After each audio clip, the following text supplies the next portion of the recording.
Hey, what's going on, guys? This is Jimmy your Balls521 coming at you with another video on Logic Gaming. Today I'm using the MSMC with the silencer and the fast mag, two attachments with, I think, no secondary weapon. I usually would use the B23 3-round burst pistol, but in this gameplay I opted for an extra concussion grenade, or one in fact, and then the C4 I believe. So a pretty standard submachine gun class that you guys should try out if you haven't already. And I believe you should succeed with it because it's just one of the many submachine guns that you guys can have a lot of success with. This MSMC, it's probably one of the best submachine guns. The only drawback I have to say is its clip size. You guys should know by now that it doesn't really compare to the PDW's 50 round clip. Or I'm not too technical with all these ammo terms like clip and round, and I don't know. But you guys know what I'm saying. The PDW, 50 shots, then you have to reload. MSMC, it's only got 30, so that's pretty low. You guys can slap on extended mags if you want, but that still won't even be as much as the PDW, so I don't really like to use it. It's also got a pretty slow reload, so I got fast mag in this gameplay. But it's got some of the best damage out of the submachine guns as well, so that makes up for it. And overall, it's a really good gun. That's how I'll classify it. You can't really specify with all of these submachine guns. They're all great, so that's my point. Try this one out, guys. See if you like it, if you're comfortable with it.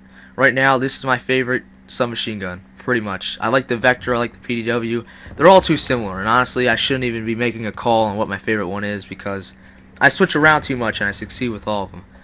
And that sounded really cocky, actually. But, like I said, guys, try them out. Submachine guns rule this game. You guys should definitely know by now if you're watching enough YouTube videos.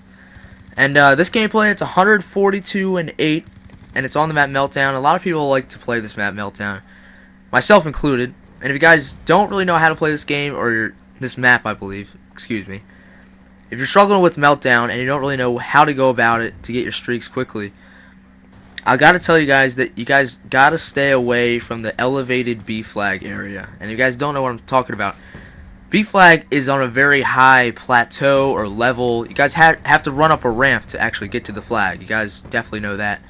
And the thing is, there's two buildings or two main headquarter areas that are in front of the A and C flag that you guys know. I'm sure everyone has been sniped or killed by an LMG target finder. And there's these guys just sitting up in the window. They have perfect lines of sights to the opposite building and also the B flag, so they can pick people off trying to cap it. And that's my point, guys. You gotta stay out of that area. Like I said, my strategy is not involving that area at all. So this gameplay, you just saw me run through the tunnel that is under the B flag, and you got to get into this main headquarter area. I'll just use headquarters for this term. It's just the main building that are over kind of guarding the A and the C flag. In this case, it's in front of C, so to start it off on the other side. And with this building, there's so many windows, entrances, exits that a lot of people will just sit themselves in here and not move the entire game. And if you can control the building, they'll keep coming back, and they will not know where you are, especially with the silencer that I'm rocking and the ghost perk.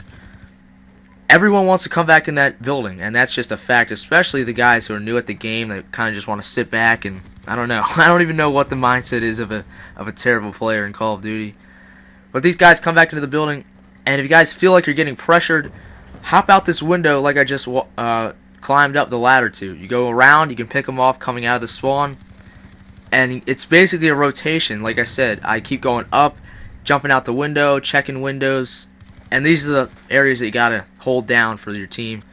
And you'll help the team out, you'll help yourself out, and you get streaks pretty quickly. So this is probably the best area to hold for the map Meltdown. And if you guys, like I said, if you feel like you're getting pressured in here and there's a lot of them coming, hop out the side window or climb up the ladder or just get away for a minute, and you can always come back in, because these guys, they're pretty clueless once they get up here, unless they barricade themselves, which happens a lot, but they barricade themselves with the bouncing betties, the shock charges, and all that good stuff that we all know and love. So that's just my strategy for Meltdown. I'm sure you guys have seen some type of similar, way of going about this map, but like I said, you can go around them, and for a good amount of this gameplay, I get behind these guys in the C flag.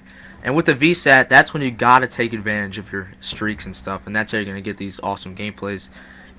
When you get the VSAT, that's when you gotta charge, and sometimes you gotta slow it down just so you can get your streaks. But if you feel confident about your your gun skill, and you know the enemy team. You know like where they're gonna post up, and if they're actually good players or not. You just something that you have to know, and that's just a tip that I can't really give you guys. It's something that you gotta develop or learn. So that's just my tip for that. It's in words. You guys just have to play it out. And right here is a pretty intense moment. I'm pretty much all by myself in a minute over at the C flag. And the streaks just go to work this game flag. I think I got 50 kills, 50-some kills in the first round. And one mistake I'll tell you, if you guys weren't paying attention, I showed a little clip of me dying at the end of the first round. And if you guys didn't notice, I was 1 or 2 off the VSAT, and that was a big mistake. This game could have been a lot better, but that's one of those things you don't want to get in those lines of sight when you're going against a guy with an assault rifle or an LMG. Just a few tips with a submachine gun, but that's all I got, guys. 142 and 8. I'll talk to you soon.